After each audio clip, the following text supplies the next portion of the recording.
You know what's the problem with you? You know what's the problem with your generation? What? Yeah, no, he was like, you're lazy. You're lazy. And I was like, all right. So, and my girl's with me. So I was like, You have to show out. yeah, I was like, you're not going You to have step to on me show in out front a of my little bit. dumb kid. Yeah. Like, we got... Not from my girl, bro. Nah, my girl, bro.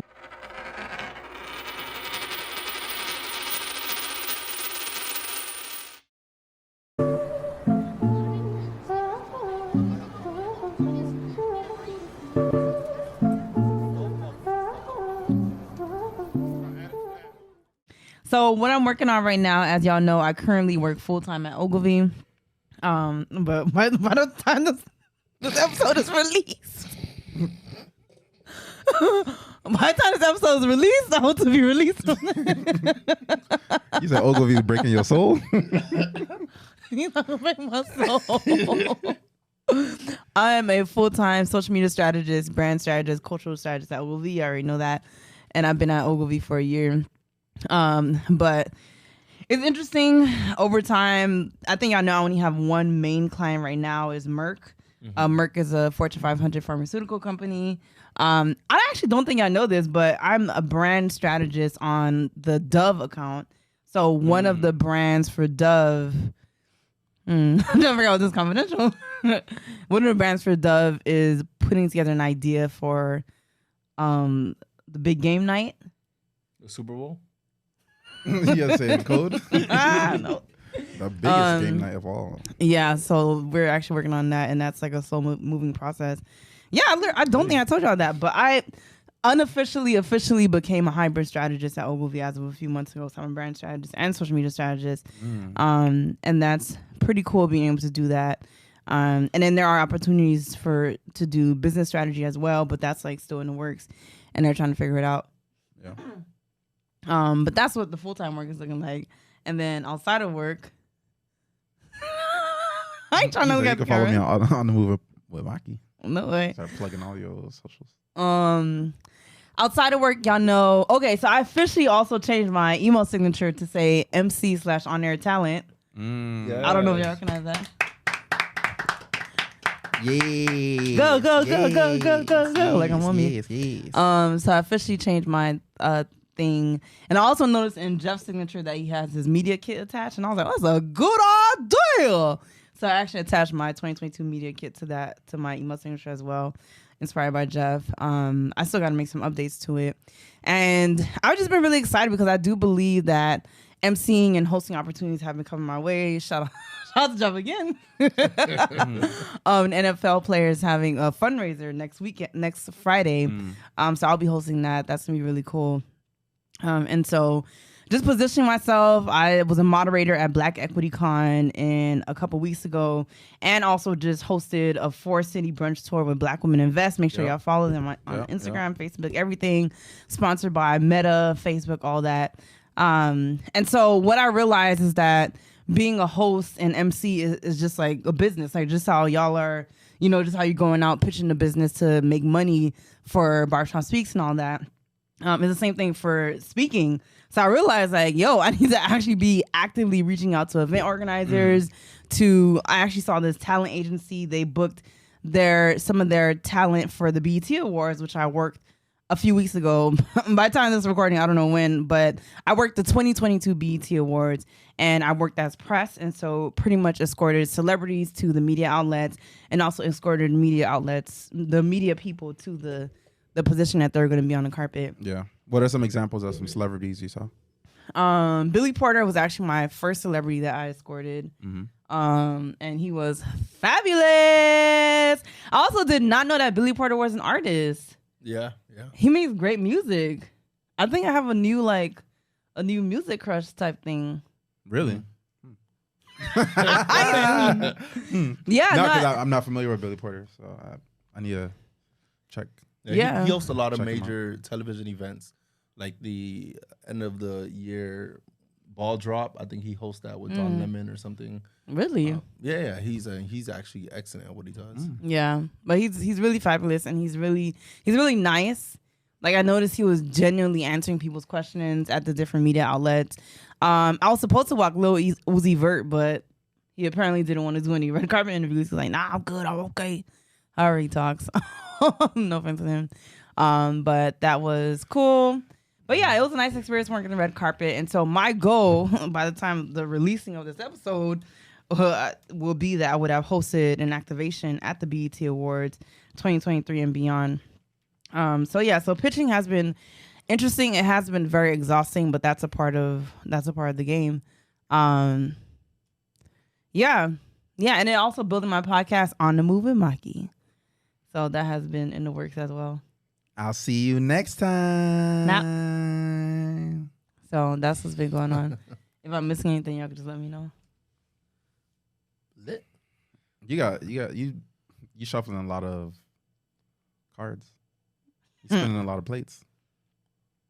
Are you doing I'm spinning 2 plates. Yeah, you're doing it well. Well. Something's not going right now. Oh.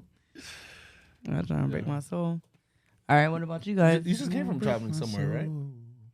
Yeah, that was the BET Awards in LA. And then I went to New York.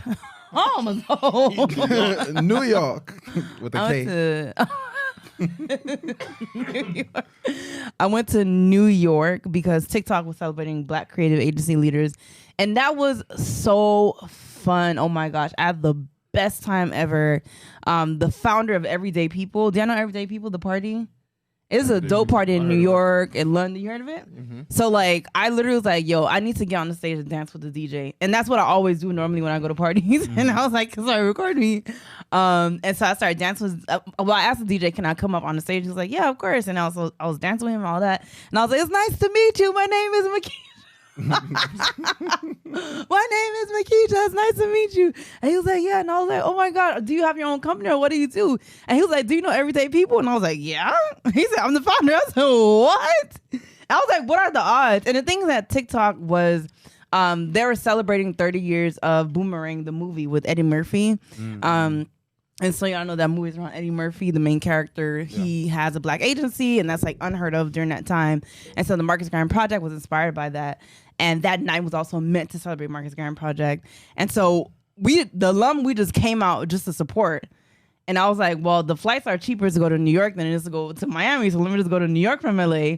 And I decided to do that. And so it wasn't even any actual gig. But I knew I was going to meet really dope people. So out of all the odds, I've been following Everyday People for so long. And the fact that I got to meet him is so amazing. So TikTok was great. Yeah. That's good. You got a lot going on. Okay. No, I mean, that's great. That's great. Yeah, it's fun. It's exhausting. Exhausting. I could go next. I could talk about what's going on my end. So, as y'all know, I work at TikTok. Yeah. I feel like whenever people like they have a misconception about what I do at TikTok. So I tell them I work at TikTok, and they're just like, "Oh, so can you help me figure out the algorithm, or what's the secret to creating content?" But like, I don't work on the content side. I work more on the sales strategy side. So with any media platform where you see advertisements, whether it's Instagram or I don't know who's still using Snapchat. I think some people use Snapchat. Believe it or not. Okay, yeah, people using Snapchat. So any social media platform, the business model is the platform is the intermediary between the users and the brands. And in order for the brands to reach the eyeballs of the users, they need to put advertisements onto the platform. So there's a sales team that works to recruit those advertisers onto the platform. And so my role is to kind of help salespeople identify like what lanes that they should play in, or what type of advertisers we need more of on the platform, or even that's not an easy job. It's not. And like thinking about revenue as well. So forecasting revenue, or like if revenue's slowing down, like what can we do to accelerate it, things like that. So it's more like platforms don't charge users to use the platform. Like you're not paying anything to use Facebook or Instagram or TikTok. So the money has to come from someplace. And so that's why the advertising side is so important. Other current events, let's see. 2 weeks ago, I went to a tennis camp, which was lit. Yeah. I think a lot of people were making fun of me because they felt like it was an adult summer camp, but that's what the caption said. They're making fun of you specifically? Oh, your friends. My fiance. She roasted me. It was the laughing emoji for me. She roasted me, boy. She was like, "Oh, look at that boy going to an adult summer camp." That was so cute though. But nah, it was far from cute, honestly. like it was like okay. So there was different skill levels of people playing tennis. So you have a lot of beginners, but then there was also a lot of like advanced people as well, who pretty much it creates this environment of being able to play with other people on your level, but then also learn like different skills and strategies on the tennis court. So depending on what skill level you had, if you're a beginner, then they're teaching you the fundamentals about forehand, backhand, ground strokes, overhead smash, like running parallel, different things like that. Mm-hmm. But then if you're in advanced, then they start talking about strategy. They start talking about where to hit the ball to confuse your opponent, or just like different, kind of like in boxing where you have 1-2 punches, or even chess where you like set your opponent up through like different moves. That's what they're teaching them in tennis. Like you hit it in like that corner, and then you move up here to the net because they're most likely gonna hit it in this location. Yeah. And then once you hit it, then you hit it over there. Like, what level were you? They put you a beginner? I think I was like beginner intermediate. So, But the thing is, beginner. like my tennis experience, the last time I played, or when I first started playing tennis, that was in middle school. And I was on the B squad, like I barely played. But then I didn't pick up tennis again until the pandemic when y'all started playing tennis. So that was 2020. So what's that, a 10-year difference? Yeah. And then picking it back up and Eat it. pick it back up and eat it. But I'm realizing that I actually thought about this, like just in transit going to the tennis camp. So the tennis camp was in Dallas, or actually Denton, which is like 45 minutes northwest of Dallas. But I was thinking about like, maybe I want to blog about like why I felt so passionate about going to this tennis camp. And I realized that with tennis, there's a mental aspect of it as well. Like with a lot of other sports, with the exception of maybe golf or other like solitary sports, all those other sports, you're on a team. So there's like team interactions. But tennis is just you against your opponent. Or if it's doubles, then it's like 2-on-2. But for the most part, a lot of tennis is your ability to kind of develop your skills and then build up those skills, watch yourself improve over time. But then how do you overcome adversity? How do you overcome a setback? Let's say you serve, you do a double fault into the net. Like, is that going to affect the next time that you serve? Like, you kind of have to like kind of always be looking forward and I guess just looking past your mistakes and just always constantly improving. And then there's also a lot of self-talk as well. Like as you're playing against someone, like they might be able to expose your weaknesses. Are you able to like? Yeah, I was exposing your weaknesses all the time. We gonna play right now. All right, We could go play after this. I'm serious. After I pick up them up from the airport, we could go to the court. Let's get it. After I literally just took a shower. Yes. You have a quota on how many showers you can take per day. But yeah, so I don't mind playing. All right.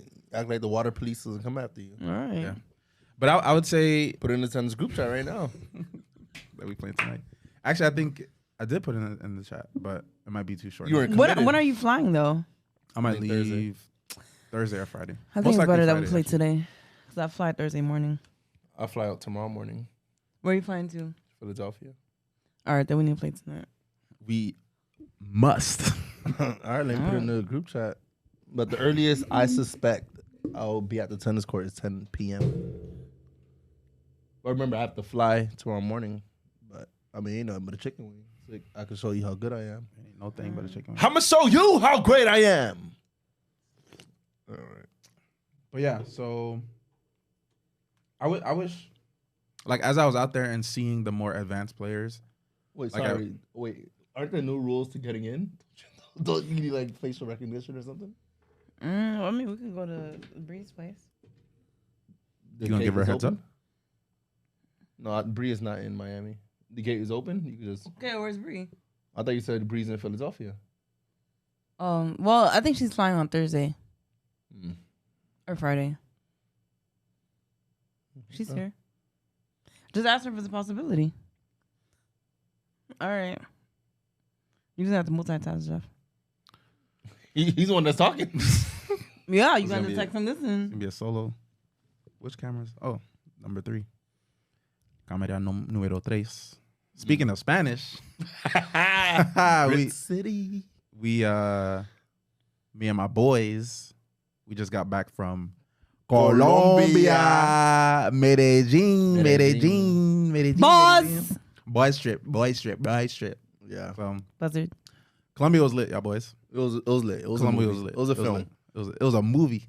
Yeah. It was like this. Yeah. Yeah, we should have hired like a solo cameraman with the whole giddy up. He'd have been like, So Jeff, tell them about our setup, the crib, where we were staying. yeah. So But we it's your turn. You want to try to take a break from talking? Oh, I mean, I can tell it, but like I'm his just trying gums to. hurt. He's not getting me involved. I'm like this, smacking my gums. Now we stayed in Medellin. I want to say it was about 6 or 7 minutes away driving from what the Wynwood of Medellin would be. And it was not actually, but it was gorgeous. It was amazing. And there were a lot of people. I saw a lot of diversity, if you will. Bradley, one of the people who was with us, he ran into a couple friends he know from Hell. Cali. Yeah. What? Yeah, LA yeah. friends, That was crazy. That's so funny. And yeah, it was a whole experience. We had excursions lined up. We learned about the conversion rates. Like I feel like we spoke about the conversion rates between the American dollar and the pesos at least 1,000 times. Hell, I didn't know it was pesos. Yeah. Yeah. Colombian pesos. It was like $1 equals like 4,000 pesos. Yeah, so we will literally eat a meal. So we'll have appetizers. Everyone has at least 1 or 2 drinks. Everyone get an entree and dessert, and we'll get lemonade. And we get drinks. And the final bill would literally be like 38 American dollars Per person? Total. in total.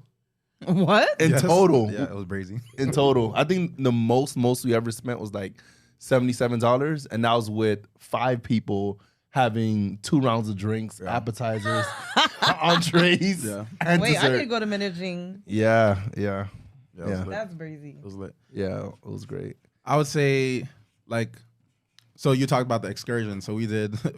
I was talking to Sakina about it, and she was like, "Oh, y'all went on land, air, and sea." So like the excursions that we did, we started off with ATVing, which was really lit, and we have some stories on that. And then we went paragliding, which is when you run off the cliff and then like someone's on your back and then you just glide. Hell, in the you ran sky. off a cliff? Ran Yes, off yes. a cliff. Did y'all have that recorded? We got footage over everything. Y'all didn't send me anything. Y'all didn't show me anything. We barely had any signal. Y'all only showed me the horse thing. Yeah, we I barely can had get- signal. You gotta tell Yeah, a horse phone. story. But paragliding, I did that story one more time. you gotta tell for the camera. And then sea, and then we went white water rafting, and that was lit.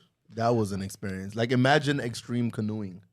yeah. That's what it was. Literally going off of mini waterfalls. Is that a good way to put it? Yeah. Wow. Yeah. Mini waterfalls, and then And there's like rocks, and you're like crashing into the rocks, and then you have to. It literally felt like we were in war. yeah, like we were the Navy SEALs. Exactly. No, it's serious. Like, okay, so it was 5 of us, and then we have the guide all the way in the back. Yeah. And then he started off by telling us, here are the different commands, and if you fall out of the boat, here are instructions for how not to die. Yeah. How to like lay in the water, or we had like 2 kayaks in front of us who were like safety people. So Yeah. if you fell out, like they'll help come save you, and there's all these instructions. But pretty much like he'd sit in the back and he would tell us like easy forward, so you like go easy, Gotta go roll easy. slow. And then when you get closer to waterfall, he's like, forward, harder. And we'll literally put our whole back. Exactly, you got to put your back into it, boy. And then the way that the boat is set up, like you sit on the edge and like you tuck your feet into like the sides of the boat so Yeah, that you don't fall. I remember when he said that because he Ew. started by saying the yellow, what we thought were seats in the middle. Like we thought those were the seats, and he was like, "These are not actually the seats. You sit." Once he sat on the edge of the boat, literally all of us looked at each other like, we all gave each other the shady eyes. Like it was, That's and he was funny. like, the way to secure yourself, and you were telling it to basically wedge your foot into like a nook in the boat. Yeah, nudge your. A pre-designed nook, right? Or you have to. Yeah. You weren't creating it. Oh yeah. I'm gonna navigate this.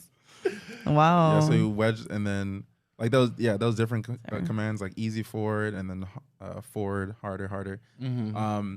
And so Flink left and Flink right, or like over right, over left. Was it all in yeah, in the boat? Get down! Get down, get down, get down, get down. So like, so normally you're sitting on the edge of the boat, but once he say get down, all of us have to get inside the boat, and we like tucked in, and then we have to continue kayaking while we're inside the boat. So we like in there, and we like when he say get down, we like. It literally felt like war. We have footage of it, and Wow, that sounds so fun. he only recorded during like the most extreme moments during the thing. So you might see some fear in people's eyes. I want to see though. How much does everything cost? 300 a head. Yeah, 300 USD per person. For the right water, but everything together, like all of the excursions. Yeah, ATV, paragliding. Yes. We dropping for the bachelor party. Yeah, y'all bat. What? Yeah, it was a really, really rewarding experience. Like, that was a moment I was so exhausted because remember, we went ATV riding. I don't know how long we were driving on the ATV, but it was a long time. Probably like an hour. Maybe. Yeah, we were going up and down the mountain, obviously paragliding. So by the time we did whitewater rafting, I was bereft. Wait, y'all did it all in the same day? Same day. What? Why? Yeah, same day. Yes. Like, there's a part, I think it's recorded, where we just came from, he just asked us to get down, and then I think he said everyone back to their positions. I was literally just sitting in a boat like this, and Jeff was looking at me like, what are you doing? And I was like, I'm tired. He's like, get up. And I literally had to like literally push myself up my foot and then slide over to the right. Like, I couldn't even get up on my own strength. Like, it was so much. And then Oh my gosh, that's so fun. and the whole white water rafting experience was 2.5 hours. So it's not like you were on the river for like 20 minutes and then like time to go. Yeah. So I think after we were on the river for maybe 45 minutes to an hour, he said we have a break. And I was shocked because I didn't even know we had a break. That's halftime. It was lit. It was literally a halftime. And so I think me and David or one of us, we were sitting on a rock. And so one of the people who were in the canoe, he said, "Oh, y'all are sitting on the dinner table." Like they used the rock as their table. So they brought snacks for y'all to eat? Yeah, so he went to the woods. He got 3 big leaves, and then he put it on the big rock. Wow. And then they took out a watermelon. They chopped up the watermelon. Pineapple. Yeah, pineapple. They took out a watermelon, grape juice. That's a spicy chicken.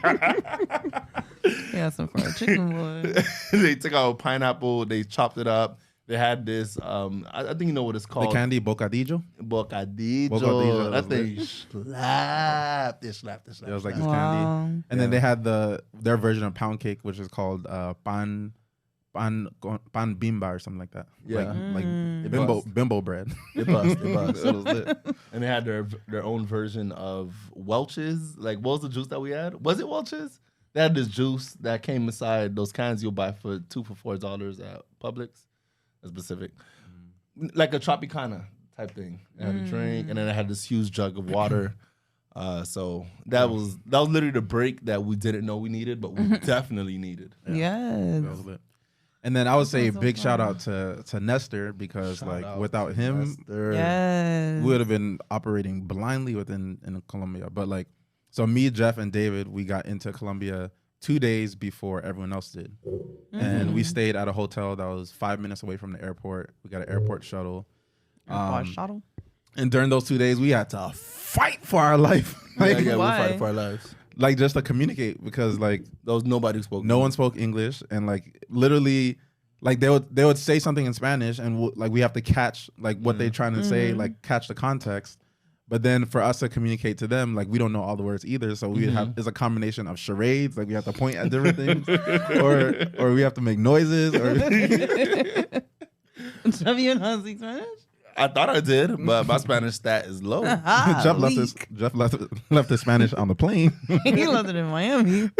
Oh my god. Yeah. But Oh, Nestor. Oh, Yeah, that's shout out so to amazing. Nestor. Like literally, and I text this in our group chat.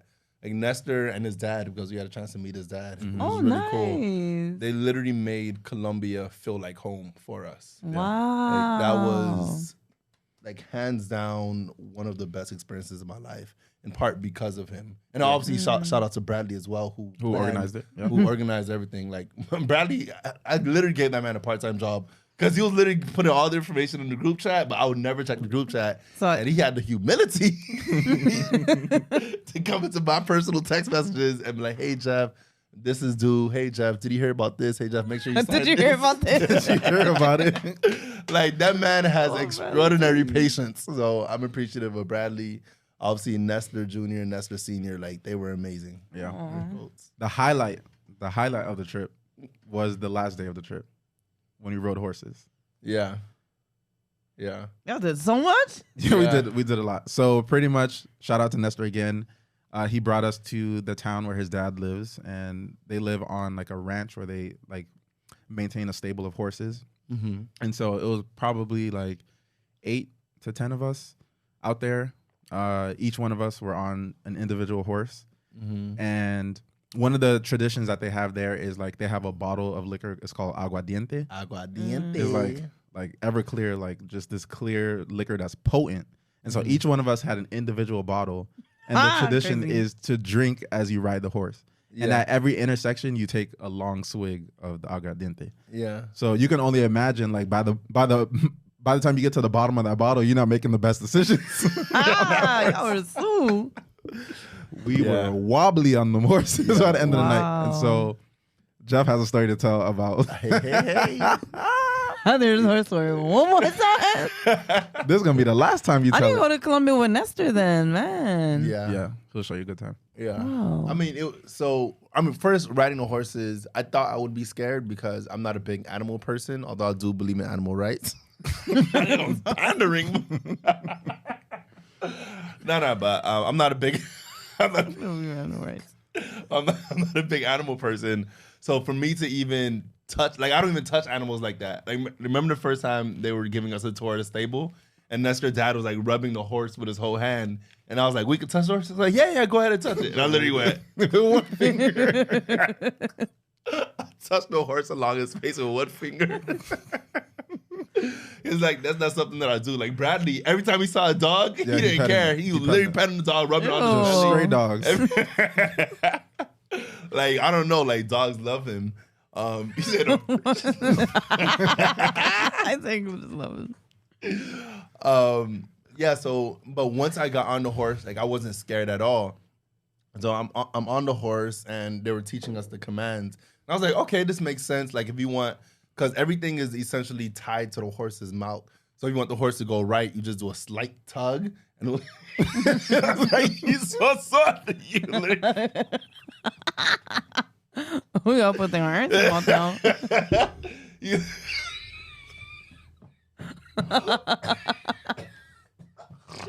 literally just told his dad in a certain direction. It'll go in that direction. If you want the horse to go faster, you'll take your legs. You'll basically hit his stomach. You hit his stomach, and then it'll take off. And if you want the horse to stop, you shouldn't pull too hard because the brakes are literally like in his mouth. So if you pull the rope, it literally pull his head back, and that would cause him to stop. And some of the horses were like drooling. It was like so dangerous. It was disgusting. How the animal's not getting hurt? I mean, but so we were riding, and there was like Debbie said, we had to drink the aguardiente, like literally every single intersection. And at first, like it's strong, but it's also smooth. So you could drink it. It has like a sort of like minty, like sort of minty. Mm-hmm. So I'm not a big fan of the mint taste, but it was still like something that you could drink every 5 minutes without getting completely tired of it. So when they first told me about it, because we took shots of it like our first night, and I was like, I don't think I could drink a whole bottle of this, but like, you ended up drinking the whole bottle. Yeah, like because we took 2 shots one of the first nights we were all together, and I was like, oh, when they said we had to drink a whole bottle, on a horse, I said, no way, Jose, no way. Next thing you know, all I see is like this was left in the bottle. When I say I didn't realize I was like, I think I was a step past tipsy. Like if I was driving, I definitely would have got pulled over by the authorities. How'd y'all get around? Did y'all use an Uber? Oh, around Colombia? Mm-hmm. Oh, we saw the That's still part of the horse that we need to talk about. But she said, I heard this. No, I wasn't changing the subject. But it was a combination of catching Ubers, and we had private drivers as well. Yeah, yeah. So there was a time when someone who was with us lost his phone. So we were looking for his phone, obviously in the area. But then when we realized we couldn't find it, me, David Dorian, and Nestor Senior, we just basically started to retrace our steps. And David wasn't with us at the time, but me and David, we were looking for it, and literally both of us were lit. So we were literally scanning every square inch of the ground that we were walking in. And then so we kept going, and it literally felt like 3 hours. Like, I know it wasn't 3 hours that we were looking, but we literally, because we stopped at the store, at a store, and then that was like our turning point to go back. And we were like, okay, it must be at the store because we're not seeing it anywhere. And for the life of us, we couldn't figure out like how long it would take to get to the store. Like, it literally felt like we were going from Miami to Atlanta by foot. like that's literally how it felt. It wasn't until we got to the store, I looked at Dave and I was like, "Are we lit right now?" We're like, "Are we lit? Like, why did it take us so long?" But we weren't able to find it there. And then, long story short, we're like, "All right, time to go back because it was starting to get dark." And I still wanted to have my fun because I was only able to go fast with the horse about twice. And then so we all finally met back up together. And then I just gave my horse a little kick. I gave her a little kick, and I was like, I was right. I thought I was a cowboy. And mind you, I'm lit right now. And then one thing I realized I did wrong, and actually Mummy told me I did this wrong. Mummy knows how to ride horses. I had no idea. So basically what I was doing wrong, what I didn't know at the time, my feet, because you know how to make it go faster, you'll kick the horse in the stomach. So my feet, while the horse is going fast, you should basically strengthen your legs around the horse. So every time the horse was running, my legs would hit it more. Like you Woody. So as the horse was running fast, I was literally like this. I was kicking the horse like, go, go, go, go, go. And then literally my foot came out of the buckle. It came out. And then I literally saw myself like this. And I was falling. I thought it was so hilarious because as I was falling, I saw Lucine. That was the name of my horse. I saw Lucine banging it. Yeah, she was gone. And then I looked. I just see Debbie. Boom! Debbie like this. And I thought Debbie was getting the horse, and he was chasing after the horse. And I was literally on the ground laughing, thinking the horse was gonna like run and stop in like, you know, a couple feet. That thing went on, boy. That thing was gone. It took off. It said, finally I got this nigga off my back. Literally by the time I stood up off the ground, there was nobody in front of me and nobody behind me. Oh my God. Because we were going so fast, and then we left everybody behind us. And then literally started raining. It was like it was a movie.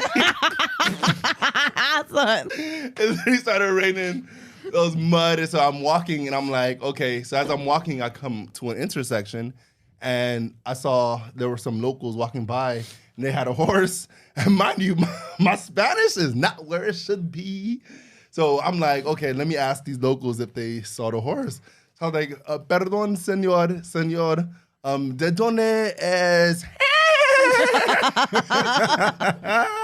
They're like, yeah, ¿de dónde es?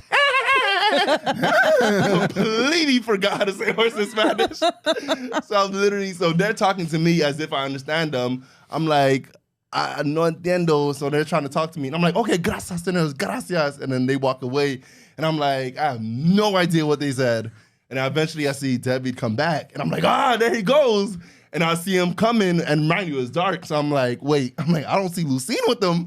And he came back. I'm like, wait, Debbie, I thought you were getting the horse. He was like, the horse ran away. And I was like, no. Because I'm like, it's like, this is so embarrassing. Because they were renting the horse from somewhere else. And so that was... Wait, so did y'all find the horse? So the horse ended up riding back to its home, pretty much. Like, it knew how to get home, so it rode home. Yeah. So, like, while all that is happening, I'm going to tell you my side of the story as I was chasing the horse.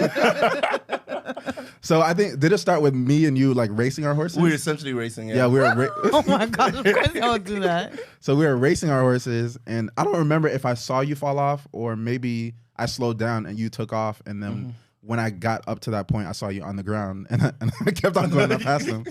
But obviously I looked, and I think I asked you if you're okay because you told me you fell off the horse. Yeah. And then I kept on going after the horse, but the horse, so in the past, like if you got off the horse as it was staying still, it would stay there and it would find like grass and it would just go eat in the grass. Like pretty much like putting the horse in park. Pretty much.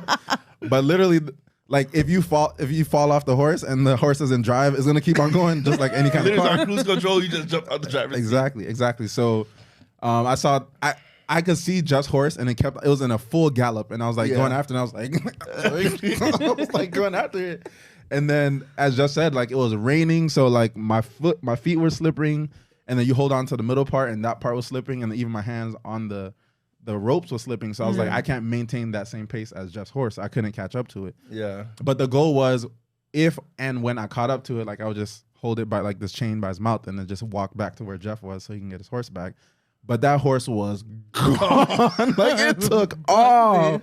Yeah. It took off. But thankfully, like the horse kind of knew how to get home. And even like because we walked, all of our horses walked in this trail within the town. So like, I think the horses walked that trail probably like 3 or 4 times per week. Mm-hmm. So there were times where I was leading the pack. Like for some reason, my horse always wanted to be the leader. It would always like move to the front, pushing people out the way.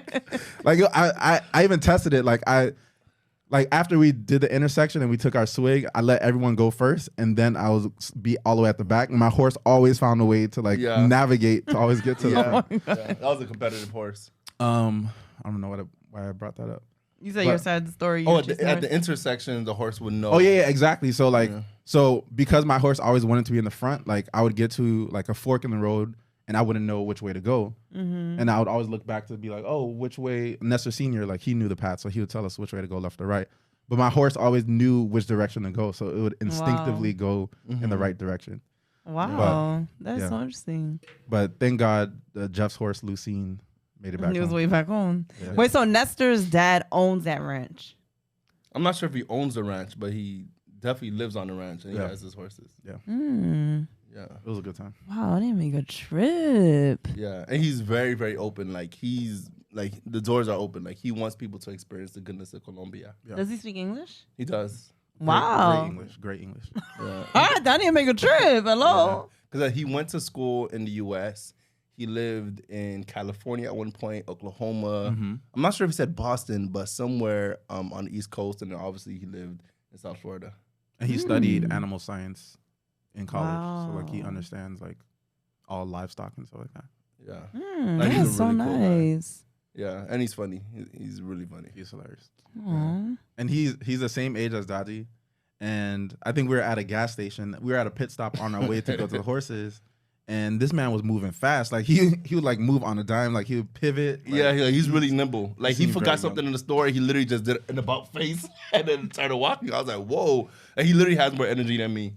Like he's really. But I think that's how what's Nestor's last name? Plata. I think that's how that's how the Platas are. Because I think he said Nestor's grandfather is 90 years old and still very energetic and funny and lively. Wow. His grandma is in her 80s, still very lively. I'm like, wow, that's really, really good. Cause I'm 27 right now, and I'm like, man, it takes me a while to get up. I need to retire overseas, honestly. Yeah. Because the way they stay that nimble at that age, like, you can't catch anybody in the United States living like that. Yeah. I mean, you got to be very intentional about what you eat and exercising to stay that energetic and young. But also just thinking about living outside of the U.S. and how far your dollar could stretch. Because imagine if you work remotely and you make, let's say, $50,000 a year. Like I guess it depends on how you divide the dollar. But if $1 is 4,000 pesos, then it's essentially as if you have $400,000. And I know those numbers don't match up exactly, but that's just one way to think about it. And so you could literally be rich living in another country if you're working for a U.S. or European country, because the euro is also strong, or the pound rather. And Colombia is Central Standard Time. Yeah, it's only 1 hour behind Miami. Yeah, so that was great. But there's other countries, like we met someone at the airport who she was in Colombia for about 5 days, and she just got a remote job, and now she's about to live in Mexico at one of their eastern cities. Playa del Carmen. Yeah. Wait, what's her Instagram? You never told me. Yeah. Do you want to shout it out? We can forward it to you. I'm supposed to go to Cabo. Cabo. Yeah. Oh, so tell us about what y'all got planned for the bachelorette party. Not. That's crazy. Why not? We told you everything we did. I'm gonna tell you everything when we get back. I'm gonna tell you most things. What's the hashtag that y'all got? Hashtag don't tell David. But Joe was supposed to go talk about his life. Wait, were you good? Were you bachelor? You about to get married in Spain? Oh yeah, Spain is gonna be a film. It's gonna be a movie. Yeah. It's all in the details. Like when y'all see how this wedding is gonna be, like if you think of the engagement party in Orlando and the amount of detail, the amount of effort that went into that, multiply that by 10. That's crazy. It's gonna be crazy. Yeah, people would go their entire lives and never even attend an event like that. Better yet, plan one. Yep. Mike, like, who do you know? Never been to.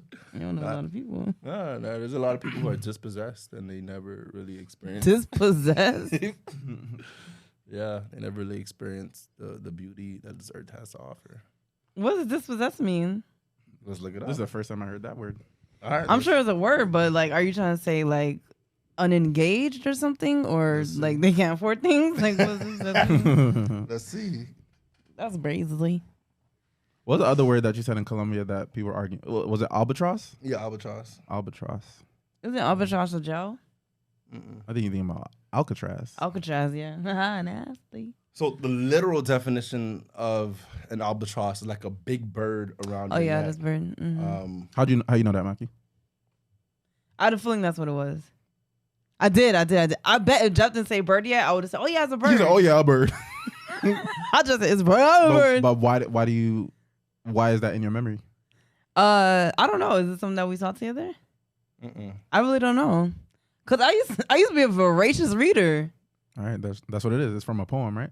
Yes, from poem. I was just checking. Okay. Which poem? I think Yeah, I have a it's called clue. albatross.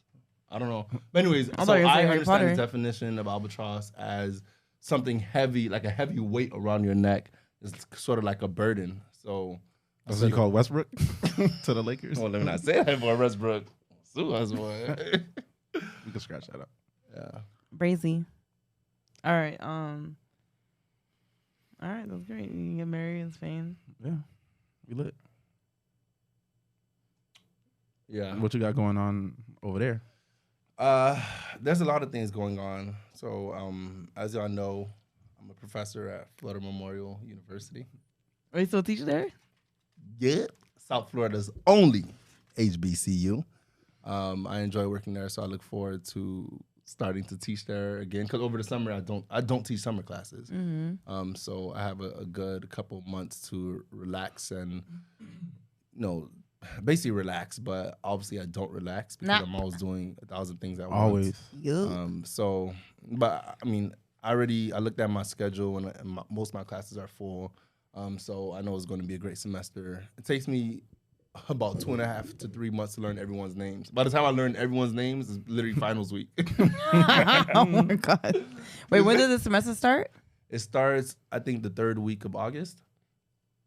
Third week of August. So throughout the semester, you calling people student 1, student 2?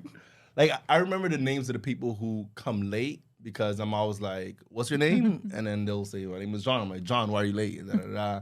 I'll remember the names of the people who like to speak the most because I'll call on them. But if you don't speak as much as like the top 30% of the people in the class who speaks, then I probably won't know your name until the end, unless it's super easy. But then I learn the students like their nicknames. Like if their name is Tatiana, Her name was Young Miami. Tati. and I learned their nickname, and so that makes things a lot easier. They're gonna have to start wearing name tags. That's all I was saying. I wish that would be really fun. They probably would think that's childish. But so I look forward to teaching again. And then y'all know I have Barbershop Speaks. Mm-hmm. We engage in intelligent discussions inside barbershops and beauty salons. So we've been doing a lot of good work. And obviously, like right now, a lot of what we're doing is around crypto. And I think it's great because crypto is a very important conversation that we all should be having because it could potentially be the next revolution, digital revolution, similar to the internet, similar to social media. But a lot of people think now, like Barbershop Speaks, we only talk about crypto when we don't. Like, there's still a lot of other things that I'm thinking about that I'm working towards to bring into the barbershop space that's not crypto related. So one thing, and I'll just say one more thing about crypto. So we have a tour that we have planned, and we're going to Philadelphia, Orlando, Miami, obviously, and New York, specifically in Brooklyn, to have crypto combos. And it's actually like very heartwarming for me to do this, because if you look at the original documents of when I came up with the idea of Barbershop Speaks, if you look at the original documents, you'll see by year 2, I expected to be in New York, Philadelphia, Houston, Chicago, Atlanta, Los Angeles. And literally in my mind, I thought I'll be in all those cities at once. So literally there's events happening in those cities simultaneously, multiple times a month. And so that was the original vision. So now in 2022, after 6 years, us finally having our first event in Atlanta, our first event in Philadelphia, 6 years, our first event in New York, our first event in Orlando is sort of, it shows you, it's telling me how far that we've come, but then also it helps me take a step back and look at what does it mean to be successful. Because obviously everyone has their own definition of success, and typically you think success is fulfilling your desires and dreams. And if you look at the founding documents, I did not fulfill my desires or dreams, like not at all. But I still feel Barbershop Speaks has been extremely successful. And it's sort of that quote that says, shoot for the stars, and if you shoot for the moon, and if you miss, at least you'll be amongst the stars. Yep. And like, I think that's it just showed me how far we've come and how much work it takes to actually get to where you want to be. Yeah. Because we definitely would not have had funding to do events in all those different cities simultaneously. Like it just wouldn't have happened. And so us being in a position now to do one event a week in the month of July in 2022, it's a very big deal. And I'm really happy about it. And I have everything that can cross, I'm crossing it, hoping that every single event is a really good success.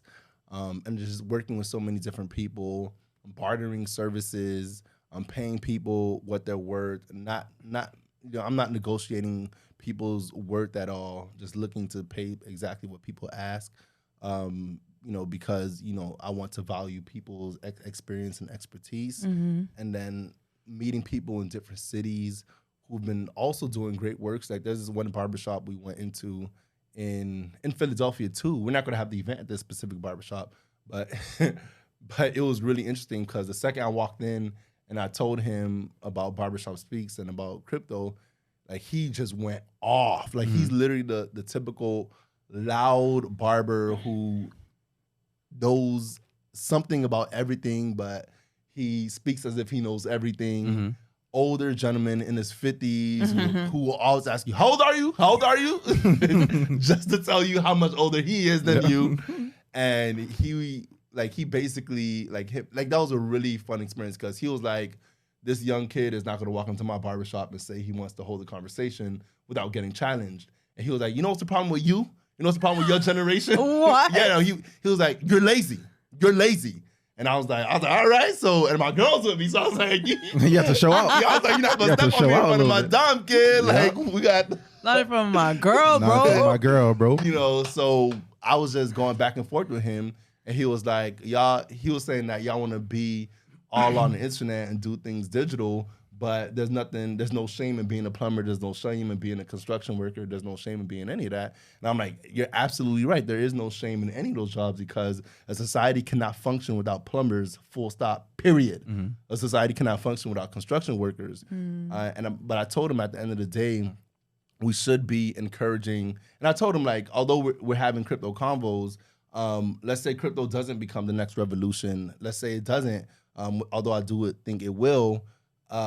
Tech will still be here. And so understanding tech, understanding that field, that industry, because and I think it's something that Devi says all the time is, and I think you say it too, Maki, like literally every business is tech. Like Domino's, they see themselves as a tech company that so happens to serve pizza. And so that's what I was like, just going back and forth. And it was a really, really good debate. Like if someone on the outside were looking in, they'll be like, wow, like these people are getting into a yelling match. Yeah. But, I was going to have him try me. And not in front of your girl. But at the same time, I wasn't disrespectful either. And he literally had his barbers with him, and his barbers were sitting around. And he would literally call out his other barbers. He would like, let's use John. He was like, John, how much you make per week? Literally, John was just calling people out. John was like, a lot. He was like, how much you make per week? How much you make per week? And he said how much he makes. He's like, how much you make? And John was like, I make a lot. He was like, all right, so how much do you report to the IRS? And I was like, bro, slow down. Calm down, bro. If I had a wire, it'd have been crazy.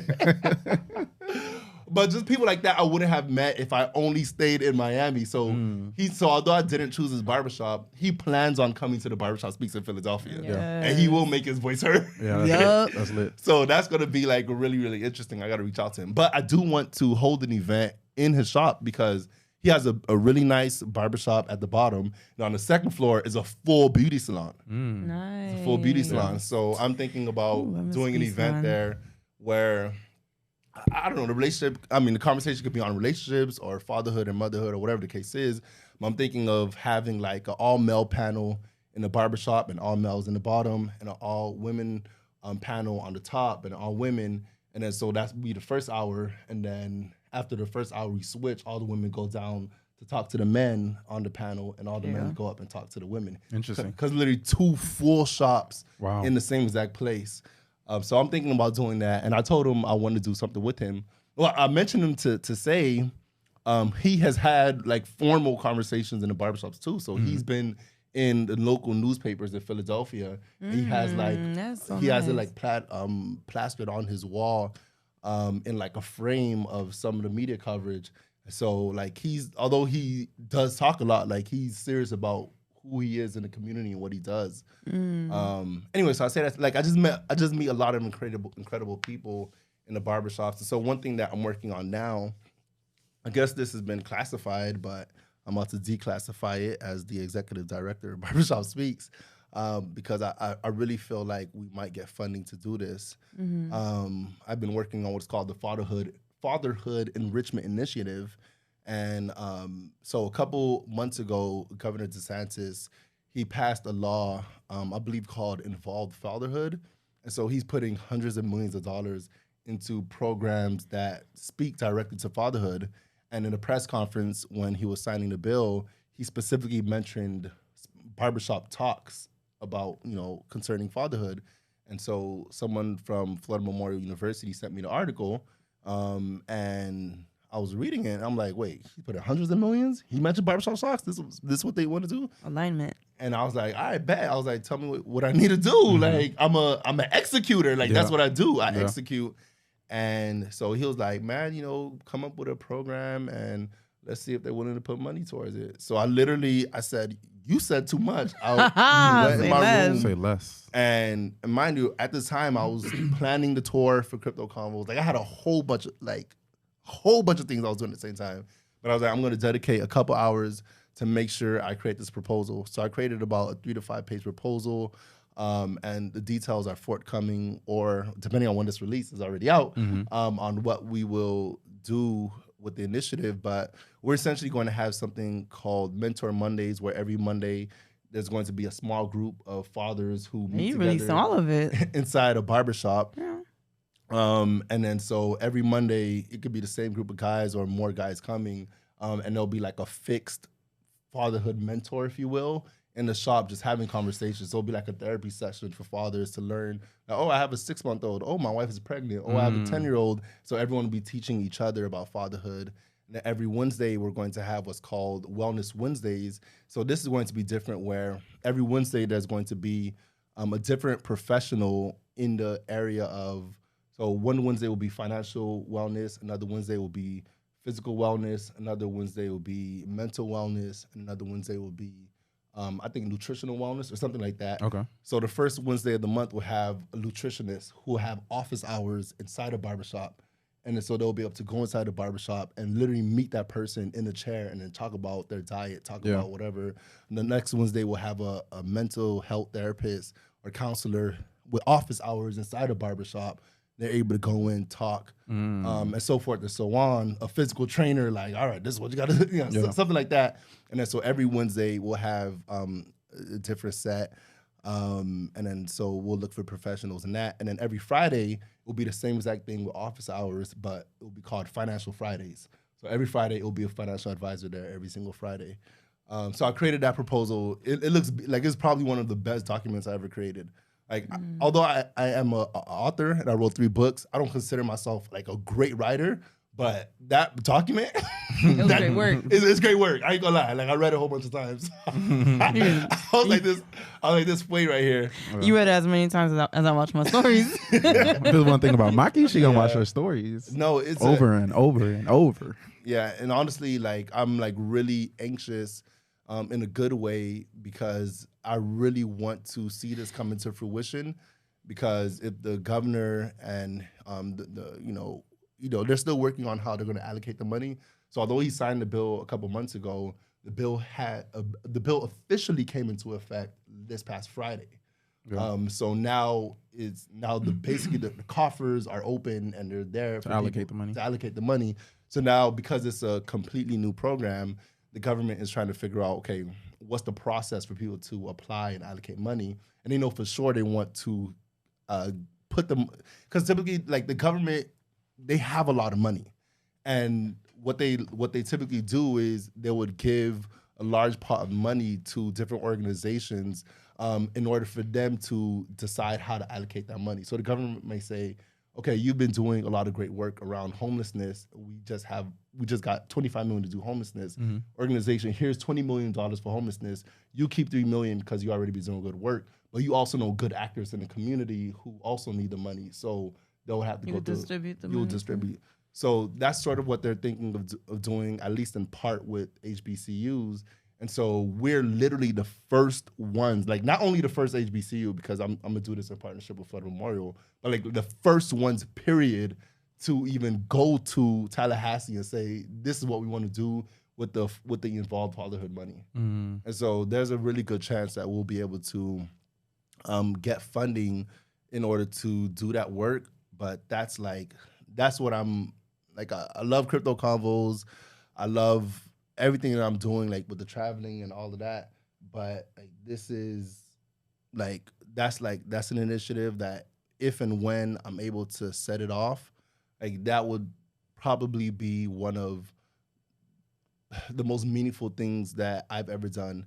And if anyone watched the conversation that we had last time, they know how much, our parents mean to us, and who Daddy has been in our life, whose mommy has been in our life. And that's something that I'm eternally grateful for, is having a really great father. Like, I just can't imagine not having a great father.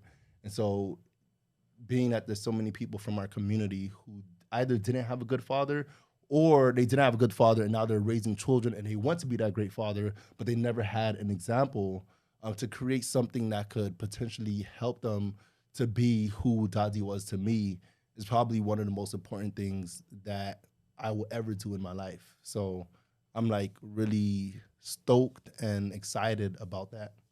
Yeah, that's good. I think that's brilliant, and it's mind blowing that hasn't been created yet. Like, what you're doing is something that's essential, that's critical, and is kind of leveraging what's already been existing, but just in an unofficial capacity.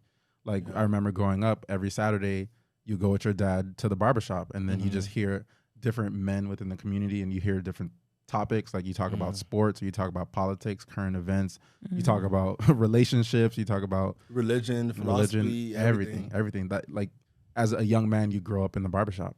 And that's crazy. That's crazy. It wasn't even mentioned that Daddy used to be a barber. Yeah. Did he have his own shop? I know he used the back of the garage, and that was a shop at one point.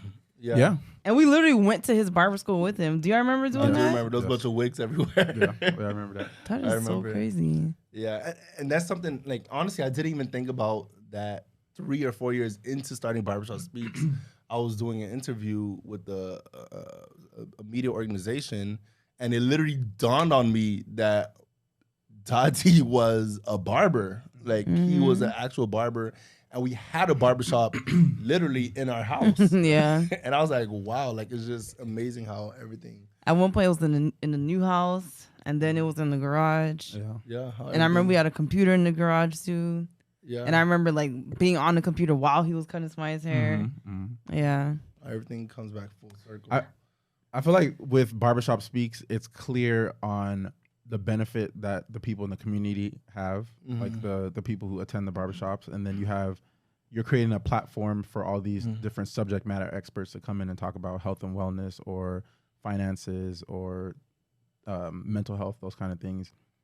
But like, let's talk about the business aspect of it. So barbershops, obviously, they have to make money, right? So is one of the benefits of a barbershop allowing this to happen in their barbers is like more foot traffic within their stores and like maybe more loyalty to that barbershop for people in the community? Or how are you thinking about the benefit that the barbers and the barbershop owners have for Barbershop Speaks?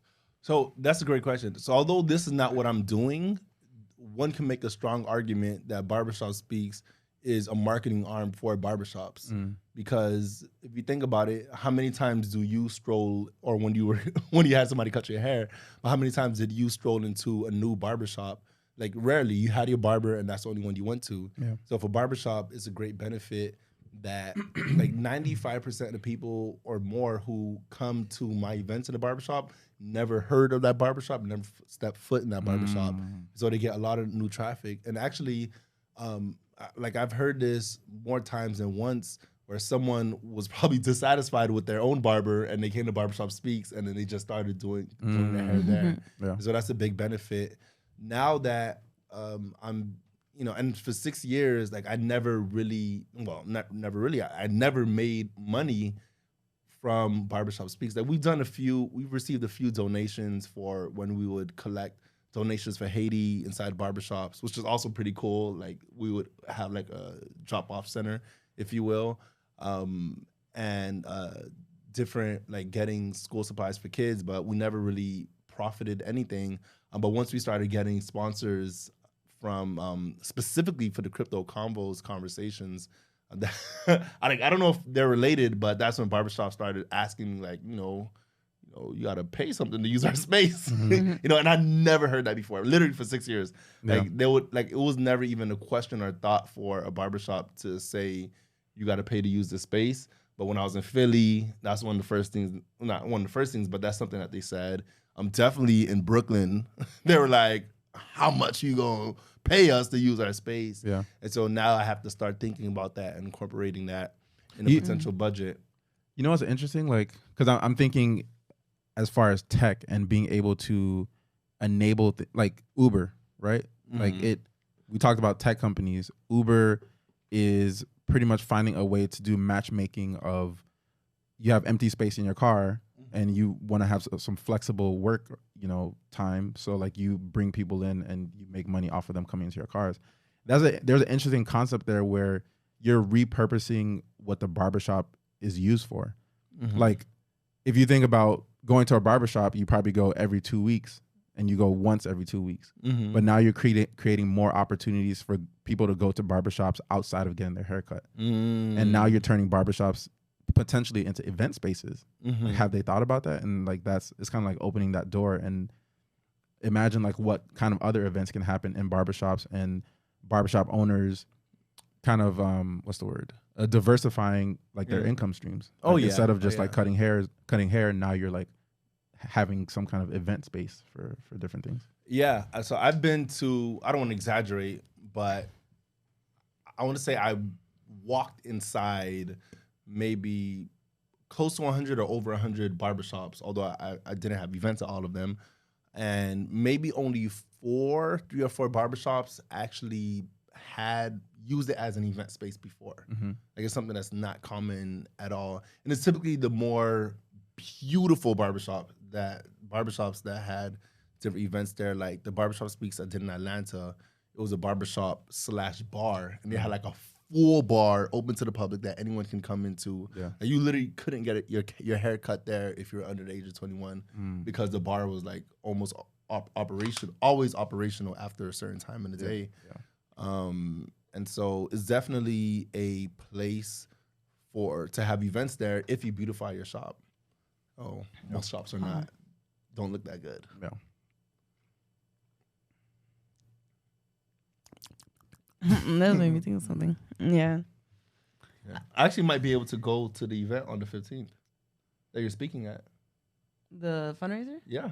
Oh, literally. Yeah, because my event moved to Sunday the find the 17th. outfits. So I might reach out to Buddy to see if I can get a ticket to support you. I swear to God.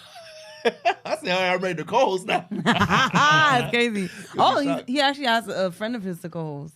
Oh, really? I'm co-hosting with another woman, Okay, good. You know her name? Danielle LaFontaine. Do you know her? No, don't. I'm sure she'll be good. And then they have this. I connected him with a auctioneer. Do you have to run the show yet? Yeah, but it's kind of. Okay. But yeah, the auctioneer, like he's really like and honestly, I think you should use him for some of your events in the future. Mm-hmm. So long story short, he's an excellent auctioneer, and he comes in for free, and he has the products. He gives away. Well, he don't give away the products for free, but there's no cost to you to have him to do a live auction or silent auction, and for him to bring all of his materials. And it's like signed by materials like signed by Shaq, signed by Barry Sanders. Like these are not like weak stuff. Like he has really, really, really good things to auction off. And so how they make money is, like, say the auction is starting bid is $100. I think the number is they keep 15% of that, and you keep the rest.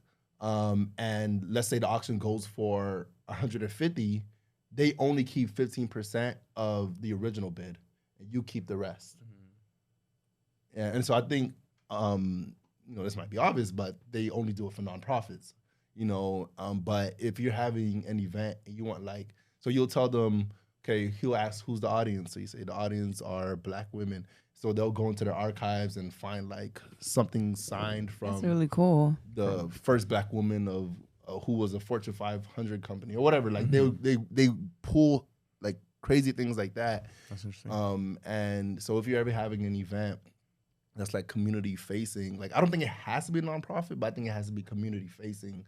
You could hire him. So I connected him with Sip. So I'm really hoping that he comes. But he's like one of those people who's so nice that it make your skin crawl. You're definitely not from Miami. Like, what's the catch? But he's super genuine, down to earth, one of the coolest people that I met. So I think you should connect him. Yeah. I was gonna say, a segue. Let's get another segue. Let's seg into it. So what I was gonna say when Jeff was talking about Barbershop Speaks, and then he was talking about Dadi, and so you were finished what you were saying, and I was like, what if we talk about something that all three of us are working on, and it's the Life's Not Fair documentary. Hey. Are you ready for that? We got time? Yeah, we got until 9 o'clock. Life's not fair. Life's not fair. Fair spelled Fare. You want to get into it? Roll up our sleeves and I mean, okay, so I'm trying to think back to the origins of how the Life's Not Fair concept came about. And I think it's come from a lifetime of seeing our father, and then also Mr. Dorian, which is Dorian's father, them going through the struggles and challenges of being in the transportation industry. Mm-hmm. And then also them coming home and telling us these stories, and it's wow, this is something that people aren't aware of, but they need to know about. It's a story that I have not seen it told anywhere.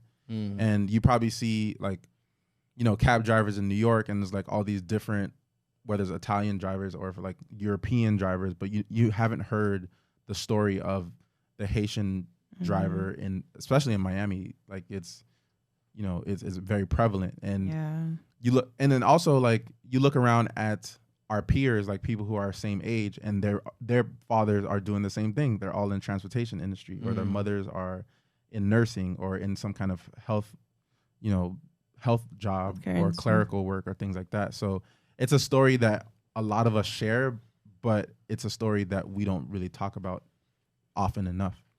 And so pretty much Life's Not Fair is being able to take those stories and put it on a pedestal and provide people with more awareness of what taxi drivers, especially Haitian taxi drivers, And not just taxi drivers, jitney drivers, bus drivers, anyone who's in the transportation industry, Uber drivers, Lyft drivers, like what they have to deal with. And in the early conversations that we've been having with with our dad and Mr. Dorian, like we've already heard stories about how they've been robbed at gunpoint, at knife point, or pretty much like feeling like the taxi was your lifeline, your burden and your lifeline. Like if someone's gonna steal your money and your taxi, you say, you could take my money, you can take everything, but don't take my taxi because this is my lifeline. I need this to survive, pretty much. Just stories like that, I feel like it's captivating, and it's a story that needs to be told. And through Life's Not Fair, we want to have more interviews with folks, and we want to just do it in a very professional, classy way, and as many people that can see it as possible. That's the end goal. Yeah, and we also submitted it. Yeah, we did. We did our very first submission to Ulai Arts, Yeah, and we find out in October if we have been chosen. Wow.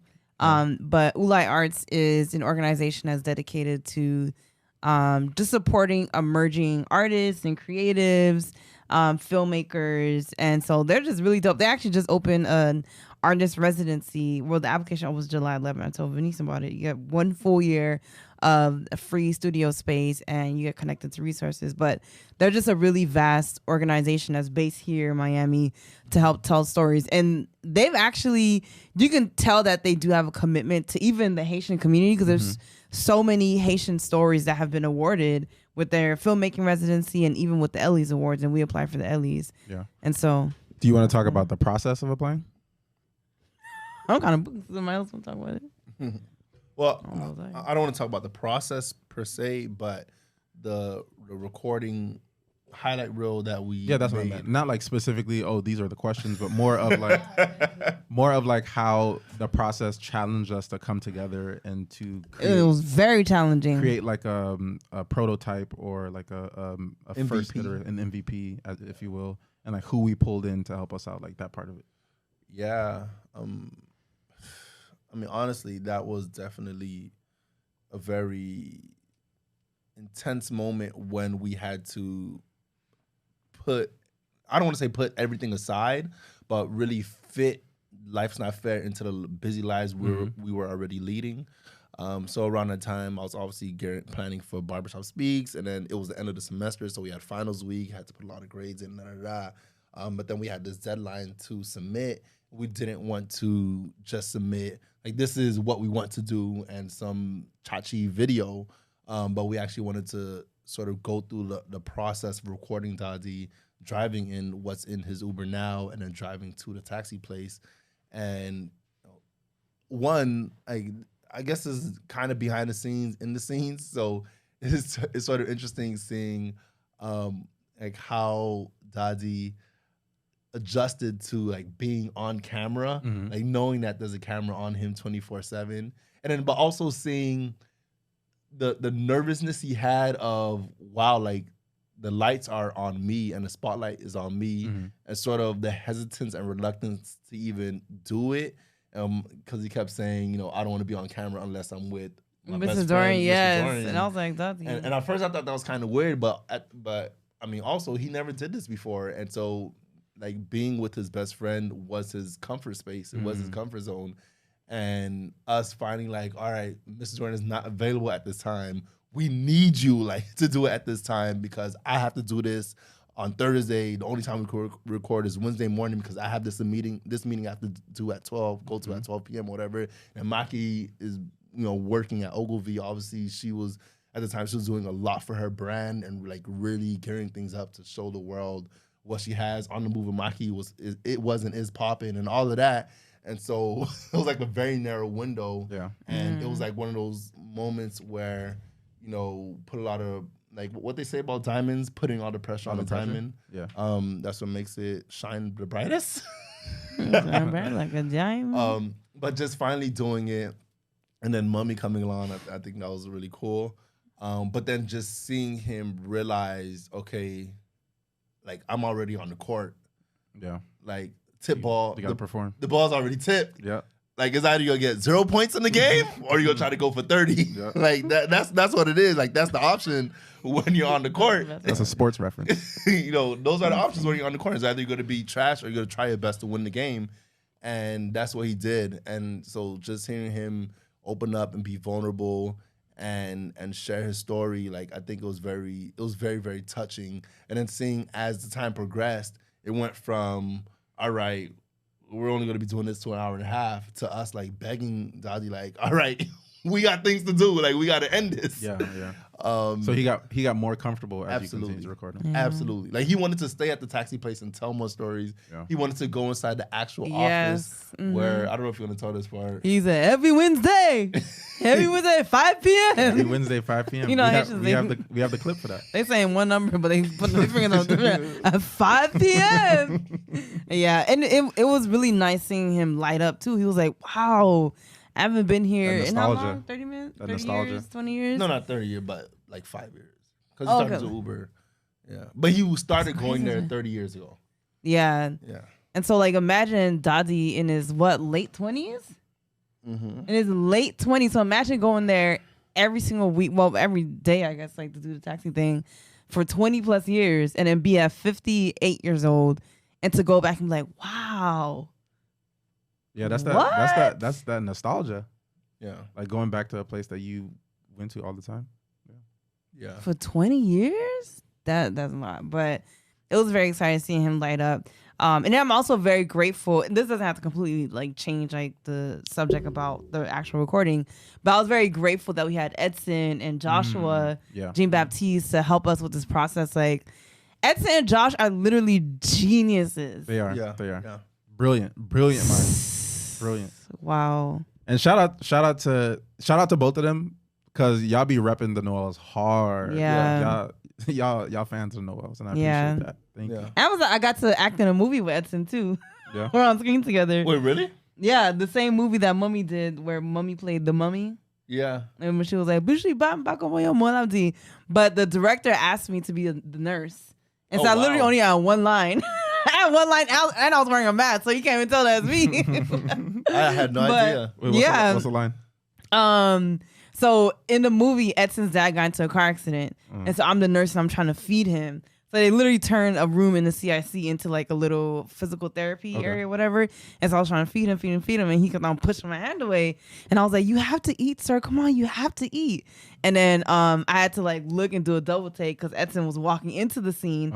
And so like when I saw Edson, I had to be like, "He still won't eat."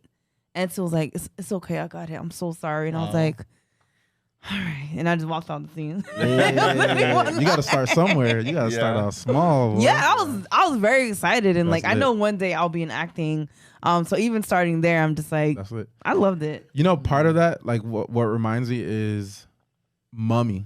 Like her Yes. her ability to just what's the word? Like reinvent herself. Yes. And like her Ugh. ability to learn at this age. Yeah. So all throughout her life, like she's been like working at hospitals or She used to be a teacher. Mom used to teach Really?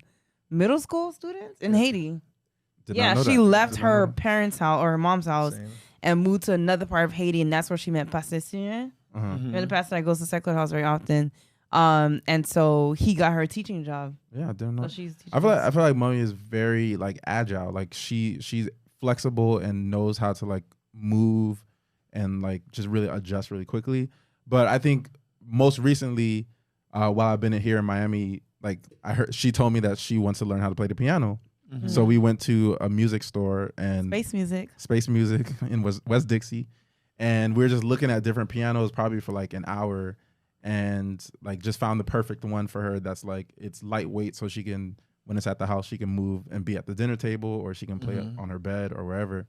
But I think it's just it's very admirable that at such a late age, like she identified and communicated that this is what she wants to do. This is her desire. This is her goal. And like, she's in the process of doing it.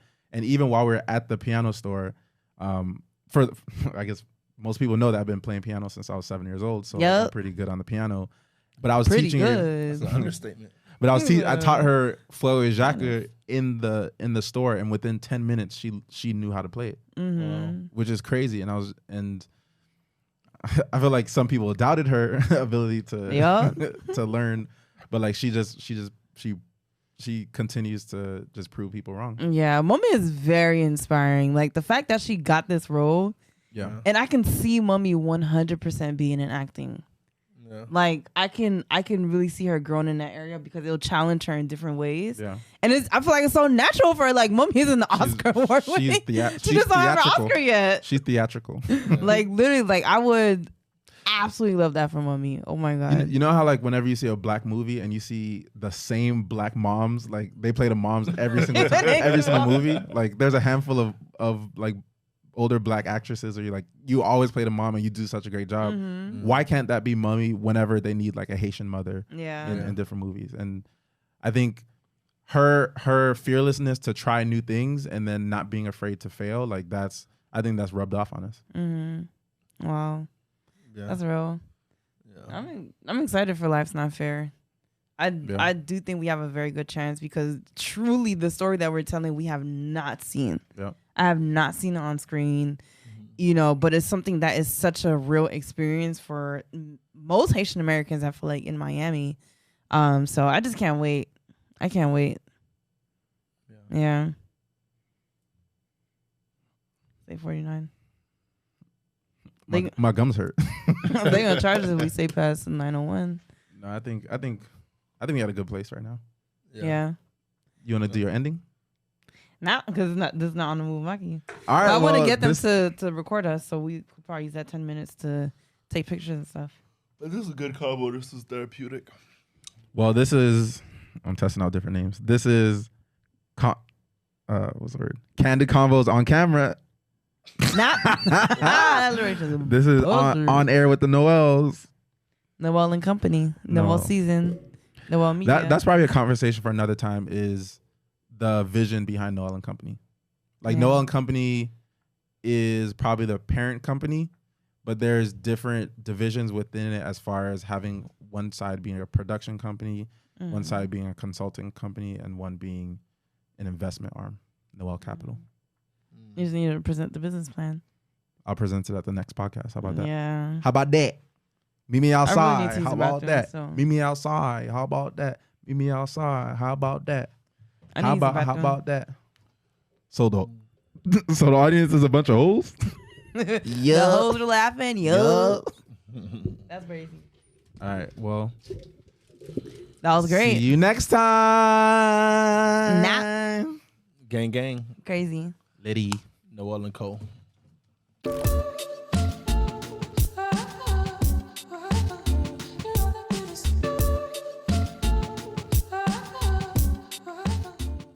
I'ma see you next time.